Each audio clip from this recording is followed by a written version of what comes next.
花儿，妈妈，这是陈奶奶。啊，看奶奶给你带什么来了？谢谢陈奶奶。花儿，奶奶，小虎怎么还没来啊？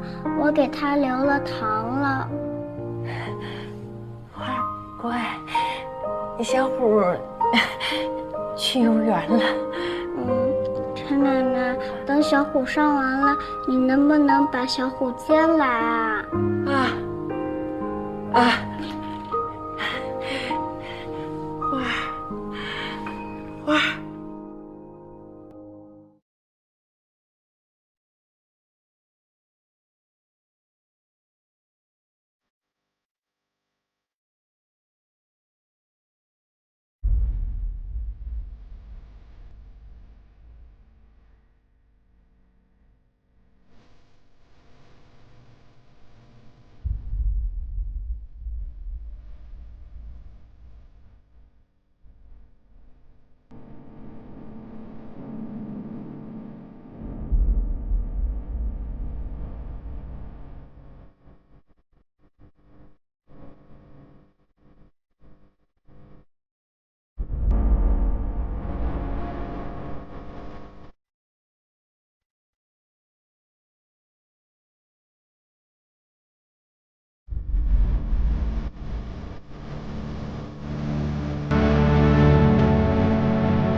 你是小花小虎的奶奶，对吗？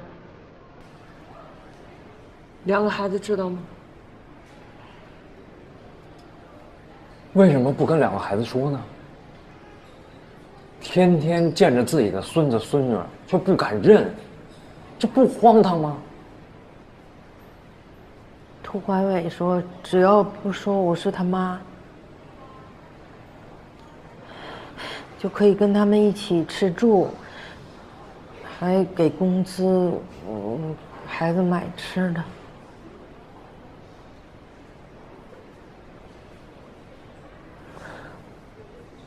一起住了几年？1年多。杨小英就一点都没有发现吗？我就是他们家的保姆，没什么特别的。哎呦，这两个人到底有没有打过孩子？两个孩子其实挺苦命的。杨小英，她可宠她那个闺女了。只要慧慧去告状说两个孩子招她了、欺负她了，她就跟涂怀伟没完没了，打呀、闹啊、吵啊。打孩子的是涂怀伟还是杨小英？涂怀伟。那上回小虎在托儿所里被发现受伤，是涂怀伟打的，是吧？谁带孩子去医院打的石膏？我。病历还在吗？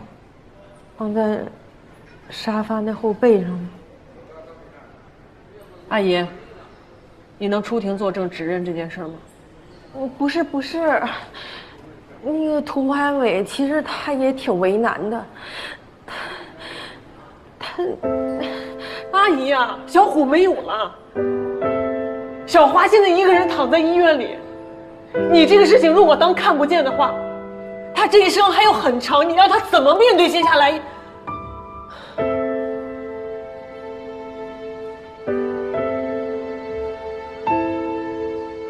都是因为你的迂腐和溺爱，害了这些孩子。你干嘛去，白宇？还能干嘛？开搜查证据。阿姨，我们都先别激动啊，你想一想，我觉得你不能把这个事儿当成没发生过。小花才6岁，你让她怎么过完这一生？这是她一辈子的阴影。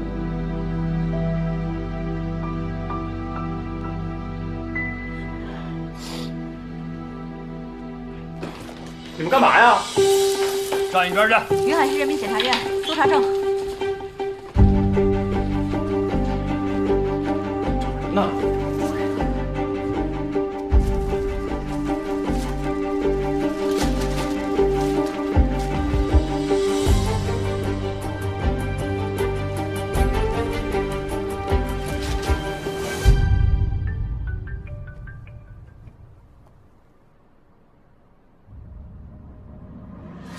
好，小白说了，他找到打伤小花、小虎的证据了啊！打伤是吧？打伤。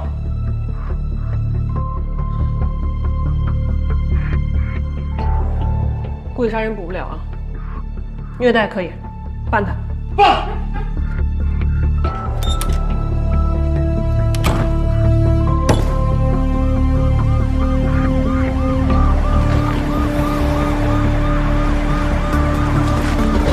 涂怀伟、杨小英，还要干嘛呀？由于你2人涉嫌虐待涂小花、涂小虎，现经云海市长泉区人民检察院批准，由我局对你2人制定逮捕。铐指。是不是搞错了？我在里边能说的我都说了呀。带走。不是。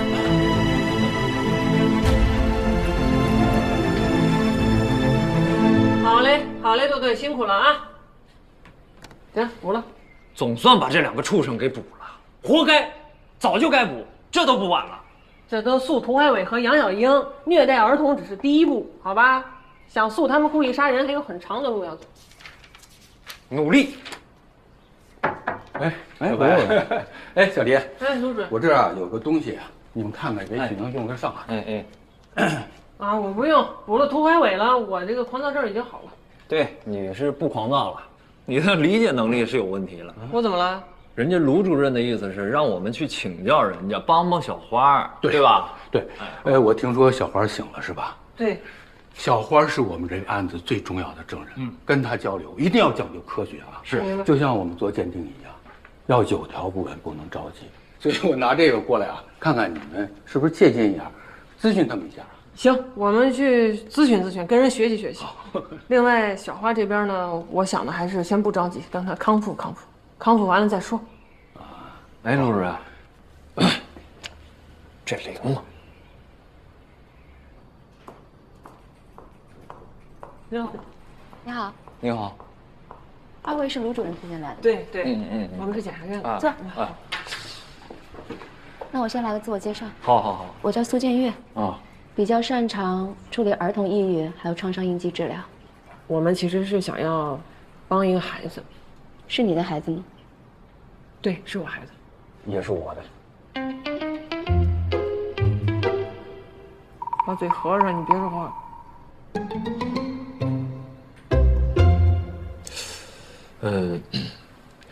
这蓝天白云沙滩的，楚门的世界呀。楚门世界是这个意思吗？啊，不是吗？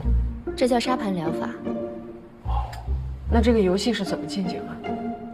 你看你身后的那些沙具，到时候可以让孩子想拿什么就拿什么，随便摆。借此呢，你们可以去分析、去发现他们的一些想法，或者是一些问题。那摆一摆，就玩玩沙子，就能看出他们的想法了。我说的可能比较简单，但是沙盘游戏呢，就跟画画和写日记一样，是为了让孩子放下心理戒备，引导他们用自己最舒服的方式去进行讲述的。明白。这样你们可以试试，先摆摆看。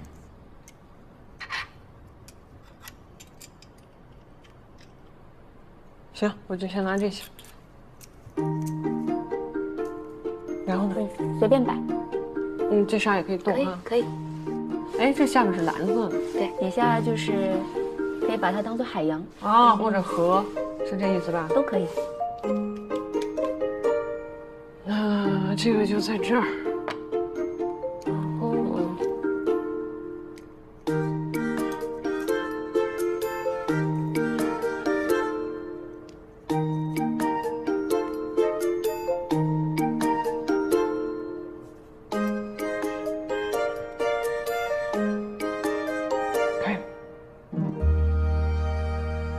第一个拿的是船，对，那它就是代表你自己。岸边的贝壳和瓶子，你把它们摆得很远，唯独这一个放在这个角落。我就是想放在这儿。可以。船孤立无援，在汪洋大海的正中间。岸边的瓶子和贝壳，距离船有点远啊。对。当然，我觉得你心里是有他们的，只是在你看来，船和瓶子、贝壳之间有相当的距离啊。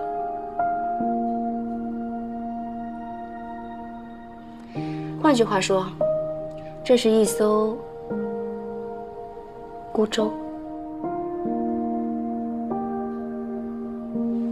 不是什么孤舟啊，这不还有我呢吗？对不对？我觉得你不是苏老师，我觉得你这稍微不太准确，你来解读解读我，都在一块儿。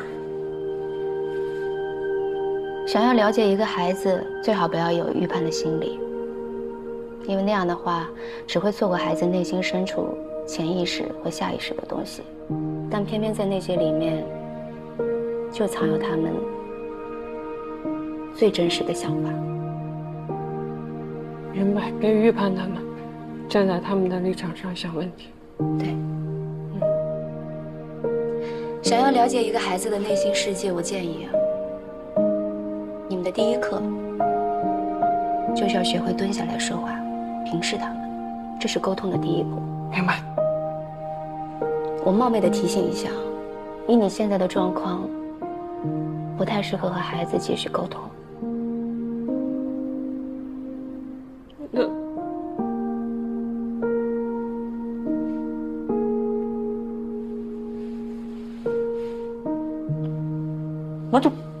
那就我来扮演这个知心大哥哥呗。小朋友，叔叔给你讲一个小白兔和大灰狼的故事呀。有一天，森林里面开大会，所有的小动物都来了，有小白兔、小乌龟、小老虎、大灰狼，还有小狗熊。这时候发令枪，啪的一声，小白兔唰的一下就窜进去了，甩了小乌龟好远好远。这时候大灰狼就出现了。干嘛呢？我没干嘛呀。什么小白兔啊？哪有什么小白兔？什么小白兔？我说小白点儿。你看这镜子上，这有一个，这有一个，这你看这还有一个，哎，这么多，太脏了，影响顾客体验呢。我在这擦呢。一会儿我擦，一会儿我擦，你帮我把这个你放到那个台子上，我够不着。你这么重的东西，你以后就不要再动了。你说这是闪着了怎么整呀？是吧？你说这下面这些东西轻的呀什么的，好拿的，也你老主上啊。下次都你生孩子你也来。这次您来，上二台的时候我帮忙，我来帮忙。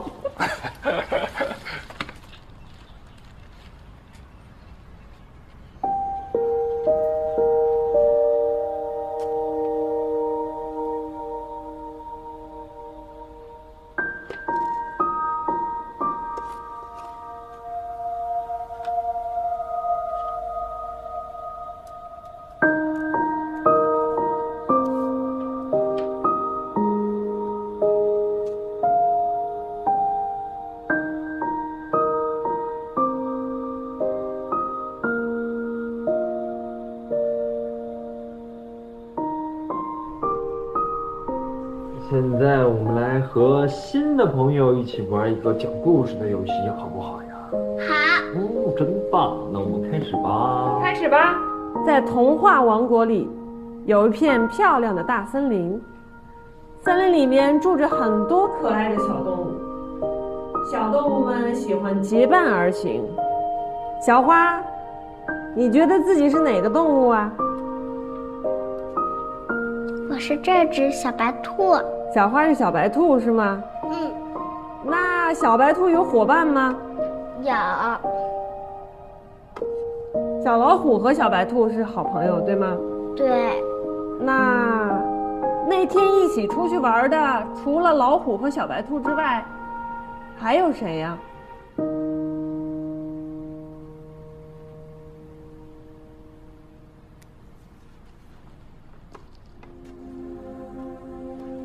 哇，小白兔是不是有一点害怕？为什么呢？因为大灰狼和小狐狸都坏，小狐狸故意吓唬小白兔还有小老虎，大灰狼也很坏，大灰狼把小白兔和小老虎丢到水里面了。但是不用担心呀，小白兔和小老虎都穿着救生衣呢，放心吧。不是，大灰狼教我们唱儿歌，开扣子。怎么解扣子呢？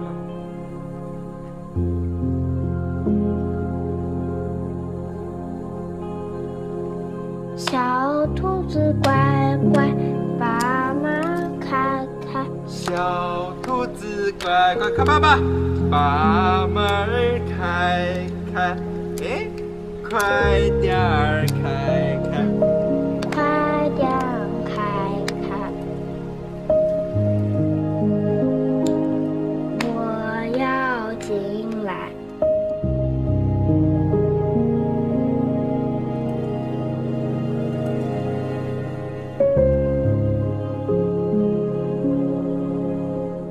小白兔，知不知道大灰狼为什么要把小白兔和小老虎扔进水里？因为爸爸不要我们了。妈妈在，妈妈在，我一直在，对不起。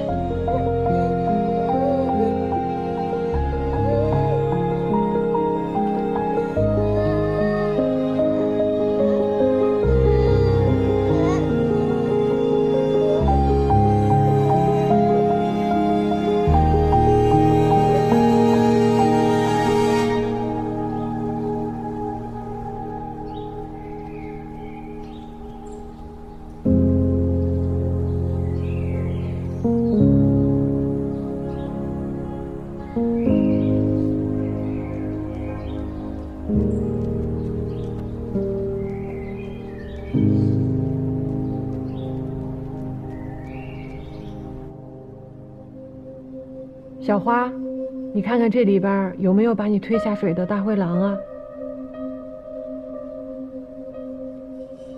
你看，我们两个都在这儿。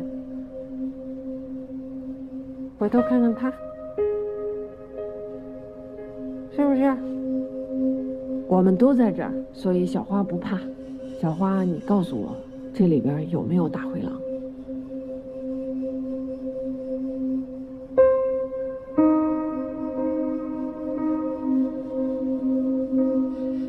小花别怕，隔着这层玻璃，大灰狼看不见你，只有你看得见它。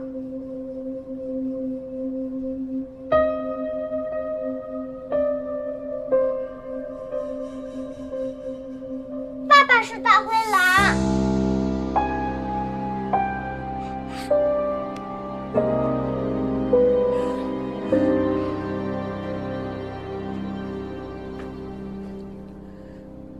阿姨，我知道是你。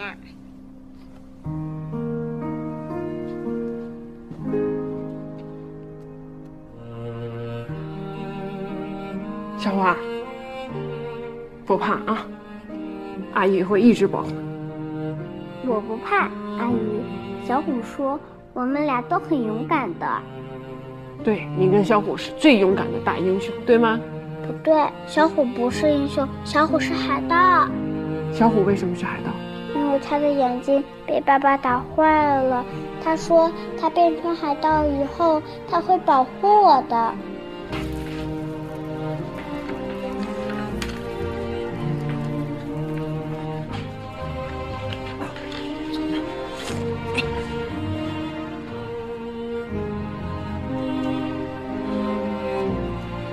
疼不疼啊？啊？不疼。小花，你看我像不像海盗？像，你变成海盗保护我们吧。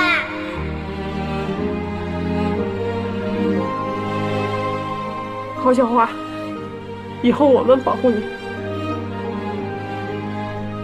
阿姨答应你，好吗？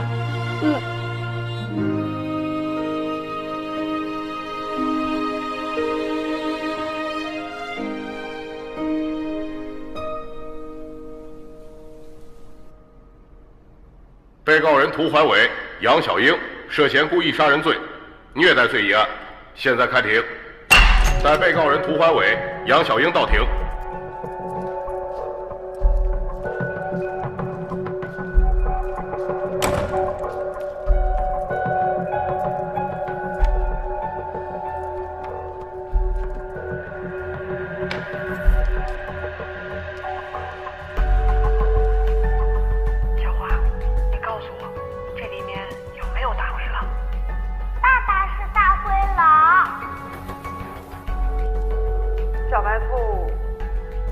知道大灰狼为什么要把小白兔和小老虎扔进水里？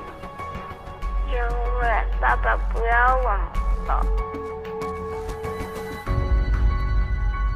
请合议庭允许我对被害人涂小花所说的话做一些解释。他为什么没有直接说是爸爸把我扔下水里的？是因为涂小花刚满6周岁，我们只能用这种讲故事的方式让他还原当时现场的情况。当涂小花说爸爸就是大灰狼的时候，此时的大灰狼指代的就是涂小花的亲生父亲，被告人涂怀伟。法官，小花才6岁，这故事是他编的，要不就有人教他。对，我前妻恨我，肯定是我前妻教他的，一定是我前妻教他的。公诉人有客观证据吗？公诉人提请出示下一轮证据。我们模拟了案发当时涉案船只的情况，视频模拟还原了现场，请鉴定人云海市人民检察院司法鉴定中心主任卢文昭出庭向大家做解释说明。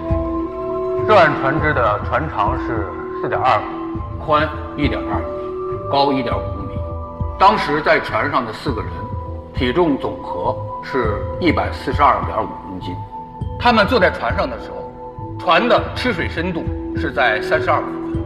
根据当时的风速、水速、船的自身重量和他们4个人的重量总和，我们可以推算出来，如果想把孩子甩下船去，至少要对这个船施以5200牛顿力。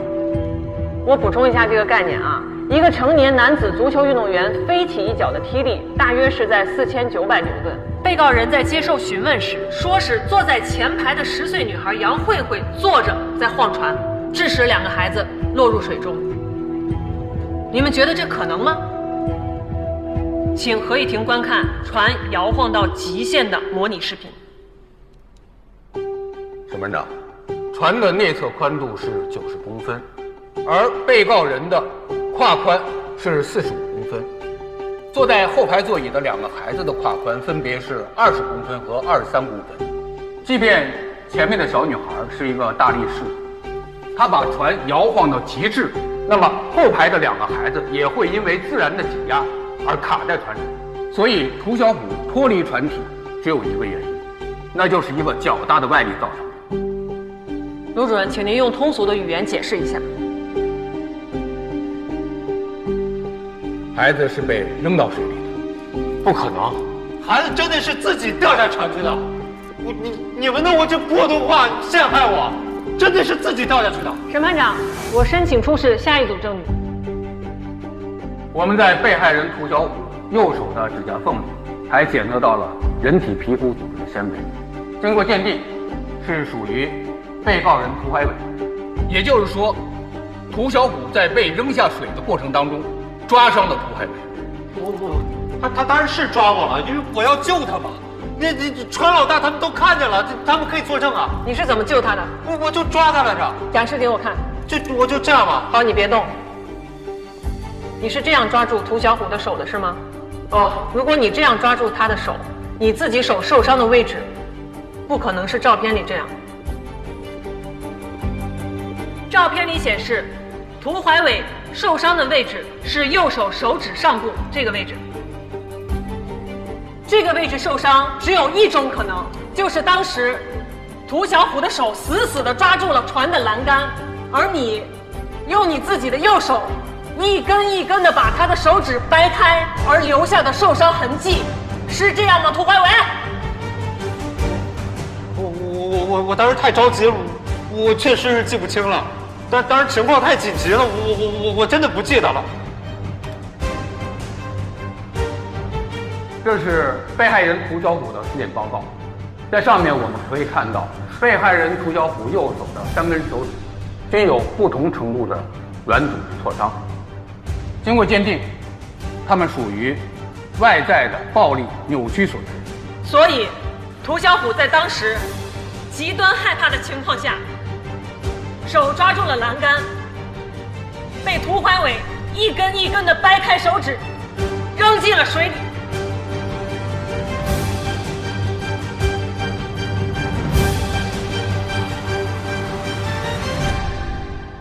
下一组证据是关于2被告人共同犯罪的证据。我不知道啊，跟我有什么关系？你不要再拿那个“解决”2个字来说事情了，好不好？我不认罪的。被告人，注意法庭秩序，不经审判长同意，被告人不得擅自发言，请公诉人举证。这是被告人涂怀伟与被害人的母亲，也就是涂怀伟的前妻谢洋洋之间的转账记录。记录显示，谢洋洋除了定期给涂怀伟转账标记生活费的2000元之外，还会不定期的向涂怀伟转账支付涂怀伟所称的孩子的高昂的生活支出、玩耍和学习的费用。杨小英，你是否知道这一事实？不可能，那个女的根本就不管这2个字。这是涂怀伟跟我保证过，绝对不会跟那个女的有联系的。被告人杨小英，你看一下这聊天记录啊。今天带咱宝贝吃炸鸡薯条呢，毕竟是咱俩的孩子，你放心吧。这还有一句，那你要是给我发个520，我也不介意。520是什么意思？你用脑子好好想一想，这个2人的关系是不是太亲密了？你不要听他挑拨啊，这是他们故意拼接成这样的。我没说过这样的话，这绝对是他们拼接的陷害我。涂怀伟收取谢洋洋的钱财与我的当事人是否教唆杀人无关。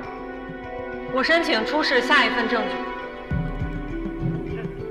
当时杨慧慧一直在开船，他就老晃那个船。我说你不要晃了，弟弟妹妹害怕，他不听，他就一直在晃。我就伸手想要去拉他，结果一拉他，这个船晃的就更厉害了。我再一回头，2个孩子已经掉下去了。你的意思是杨慧慧故意晃船，才让2个孩子掉下去的？这是涂怀伟的第一次供述。当时他故意暗示，是由于杨慧慧坐在前面晃船，才致使2个孩子落水，从而想把公安机关的调查方向转移到杨慧慧身上。被告人杨小英，杨慧慧的年纪才这么小，就要背负这么坏的名声，那她这辈子可就毁了。是恶意剪辑，这是我当时不是这么说的，真的是恶意剪辑啊！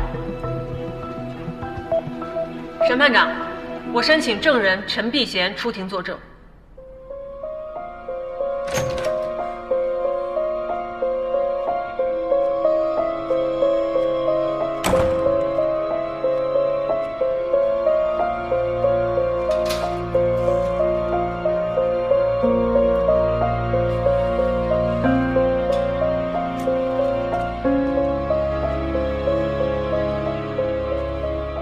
证人陈碧贤，你跟被告人涂怀伟是什么关系？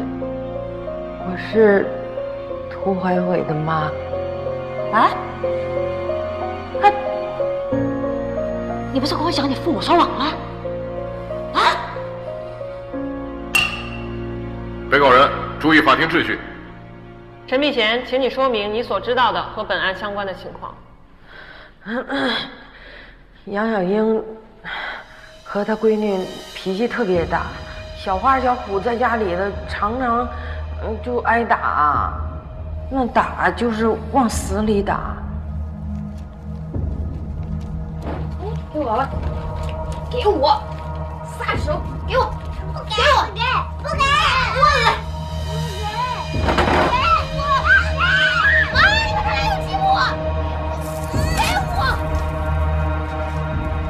慧慧，你起来。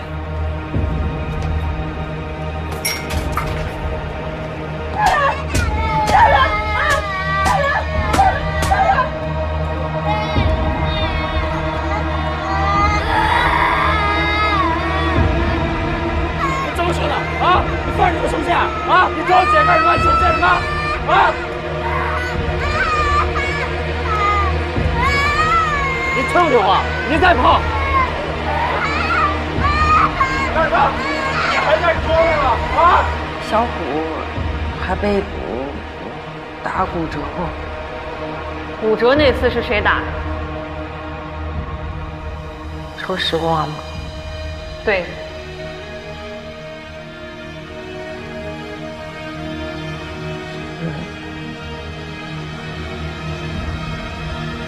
涂怀伟。啊，你别帮着他们呀！证人程碧贤，你看到孩子被虐待的时候，当时为什么没有报警？我当时想，我儿子他心眼不坏呀。我背地里我跟他说过，我说你别对孩子这样。他跟我说他是一时气的，以后会让小花和小虎子过上好日子。他指的好日子是什么？房子拆迁。我的那个房子拆迁，那是我的房子，你们还跟进到我的房子了，不要脸了啊！他们的一家人简直是因我怎样，断子绝孙，活该了。反对，证人现在说的情况与本案没有关系。你闭嘴啊！你钱也是我付的。楚海美，我现在终于明白了，你为什么要栽赃我们家慧慧啊？你就是想让我们俩都出事情啊！你们一家子好霸占我的房子啊！涂怀伟，你昨天晚上是怎么跟我讲的？你怎么跟我讲的？审判长，啊，我的当事人现在情绪不太稳定。我情绪很稳定。涂怀伟，你说我才是你的家人，我是你唯一的家人，我是你最亲的家人，就是这么样对待你最亲的家人吗？啊？对。他说他们那时候没有监控，孩子死了，身不知鬼不觉。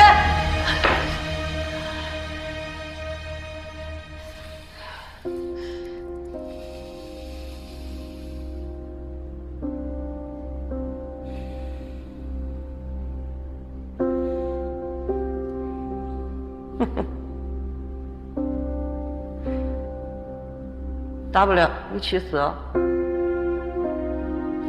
被告人涂怀伟，你是否承认跟被告人杨小英一起合谋的细节？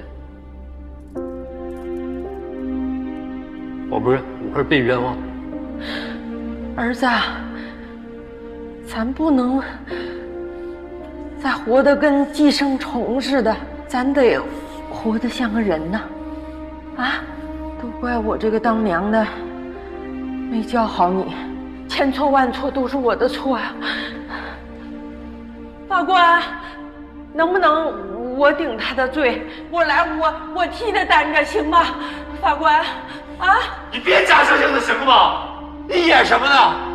你这是把我往死路上逼啊！我死了对你有什么好处？啊？糊涂还不是死的？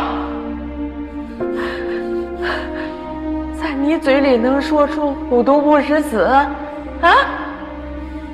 涂怀伟，你带着小花、小虎子去划船那天，孩子们有多高兴，你知道吗？啊！你跟我说糊涂不济死，你对小虎怎么下得去手？想起这个事儿我就恨你，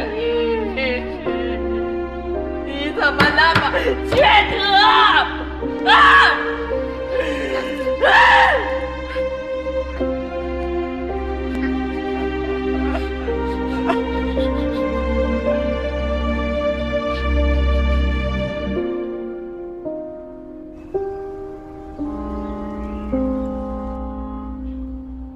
找我们什么事儿？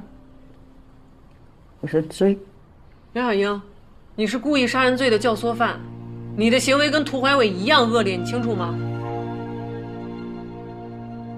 你现在认罪了，也不会影响定罪量刑。是不是有谅解书我就可以不死？什么谅解书？就我赔钱，我愿意赔钱，80万，我有房子，我可以赔钱，好不好？小花院看病要花好多钱的，他们又有钱，我愿意负责到底。我有房子，我可100万也可以的，只要让我不死。你现在后悔了，当时在干什么？我还有个女儿。你现在知道有女儿啊？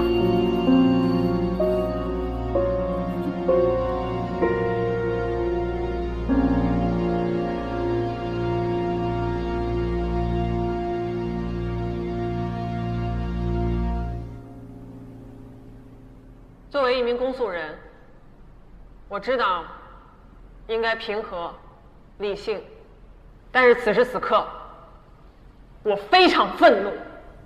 5、6岁的孩子，这应该是每天出去打闹、出去大笑，应该被人心疼的年纪。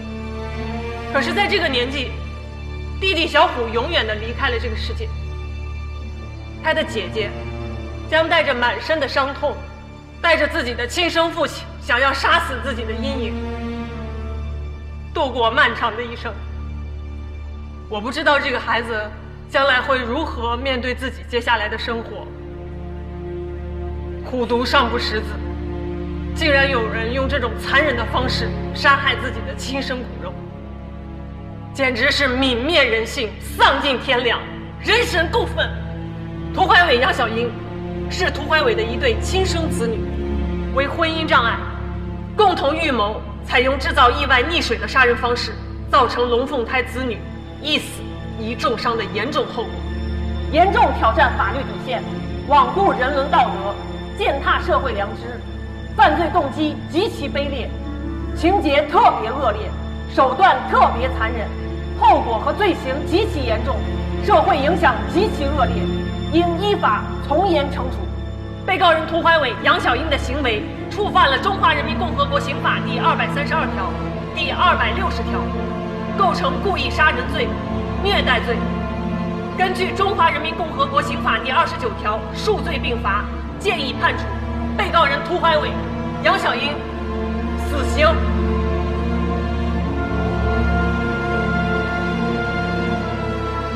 本庭宣判。全体起立。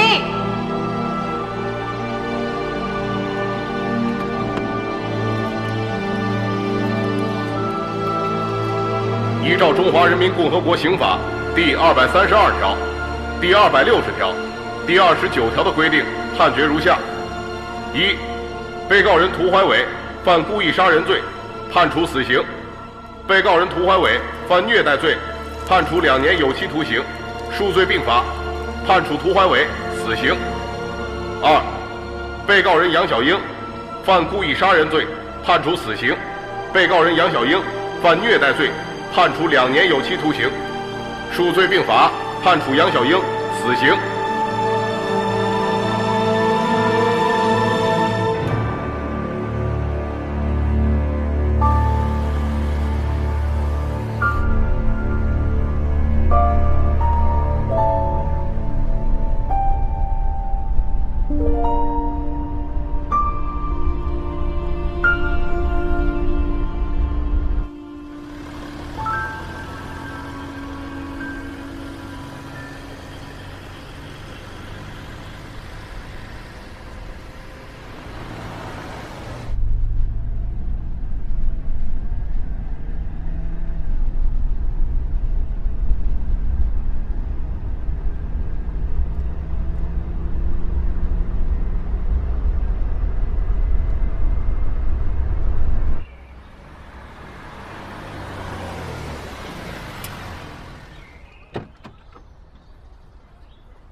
有必要往这跑一趟吗？都挺忙的，咱大伙。你也不是个矫情的人，这么多年了，这坎还迈不过去。走，怎么迈不过去？他们把这儿都翻新了。哟，这还挂上了。你看，这还有普法教室呢。啊。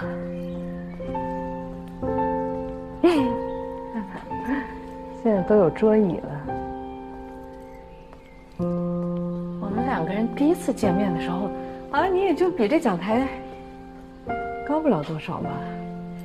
对，那个时候我是一个横冲直撞的检察官，什么事儿都想做，什么人都想说服，但是真的要实践起来，没那么简单。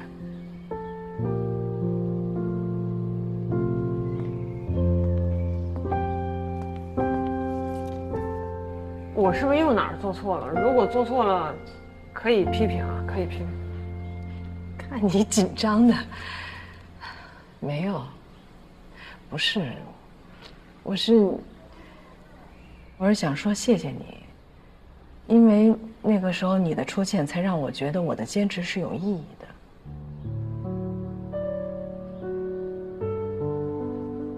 你看现在这宣传手册，全是字儿。我记得我小时候看的那些，好像都是连环画，字儿特少。看来这个文盲率确实降低了啊。什么事儿都在往好了变嘛，你的家乡也是。看以前那些糟粕的东西，大家都习以为常。你跟他说这样不对，他们根本就听不进去。所以那个时候必须要把林正峰送进去，才能让大家明白家暴违法。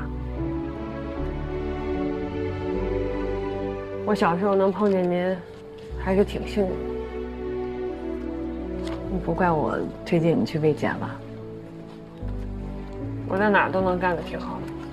卫检工作是个有开头没尽头的工作。明白。你小的时候在我心里种下了一颗种子，所以现在你和我要一起看着那棵树长大。你这都给我弄得树大招风了，我现在关键我怕树倒猢狲散呀。你这跟谁学的这一套一套的？我跟你说正经事儿，以前我们推进一件事情很难，你现在有这么多部门支持你，你要抓住机会。小花和小虎这个事儿在我这儿没过去，我知道该做什么，放心吧。江姐，你回来了！我和夏静来看你了。这是我送你的鱼竿，江姐，这是我家的。你收下吧，你别帮我们了，我太感谢你了。你收下吧，收下吧，收下吧。今天想跟大家分享的是侵害未成年人案件的强制报告制度。强制报告制度是指国家机关、法律法规授权行使公权力的各类组织及法律规定的公职人员，密切接触未成年人行业的各类组织及其从业人员，在工作中发现未成年人遭受或者疑似遭受不法侵害，以及面临不法侵害危险的，应当立即向公安机关报案或者举报。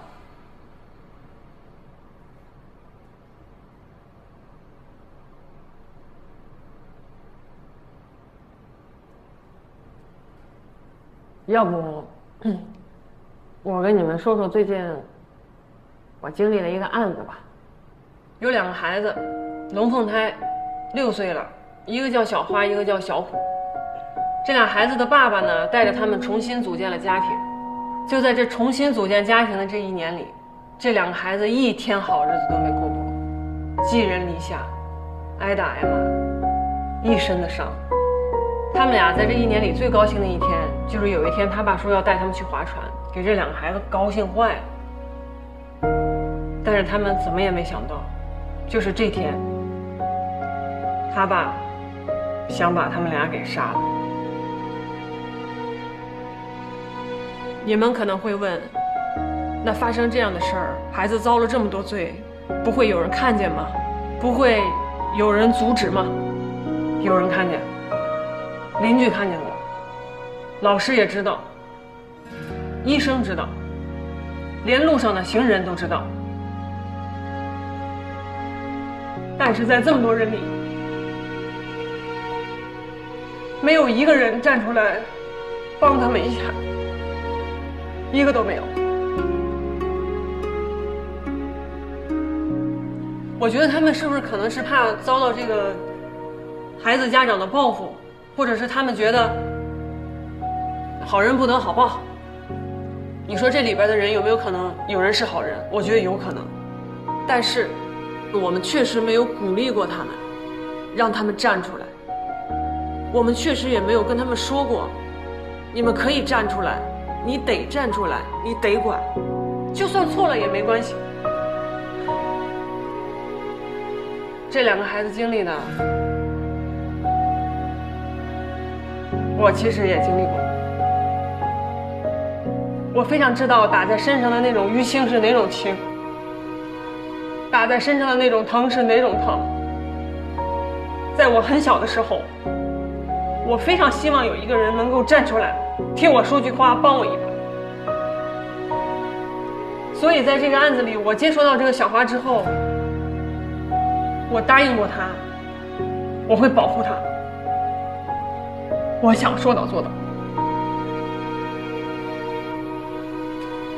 所以，哎，今天我在这儿恳求各位，我们一块儿帮帮这些小花小虎们，让他们能好好的活着。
那世界里面，妈妈总在延绵，窗外旧情弥漫。你像你打算忘掉满身斑斓，长出翅膀飞远。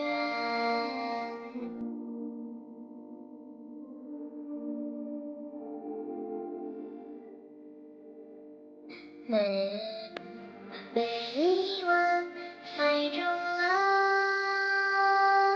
梦魇，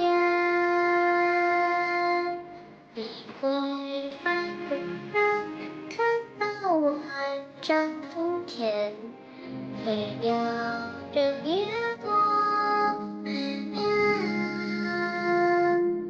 你会让我慢热地唱着歌，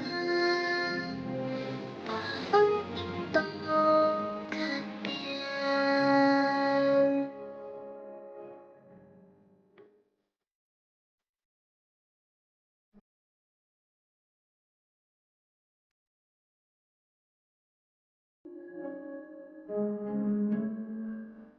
最多人看到晚霞远，飞鸟正越过梦魇，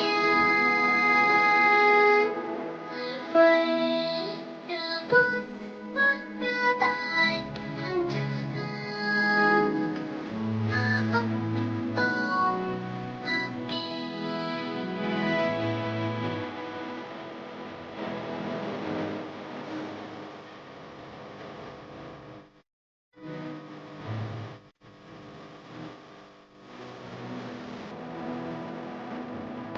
你会握着拳，试着笑，流着汗，看我现在我前。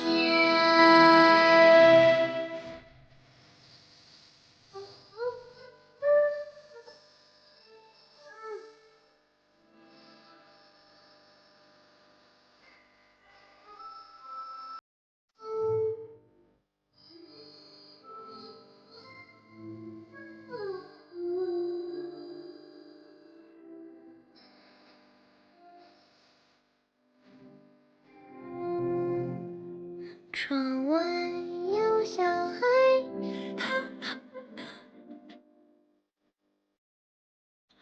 远行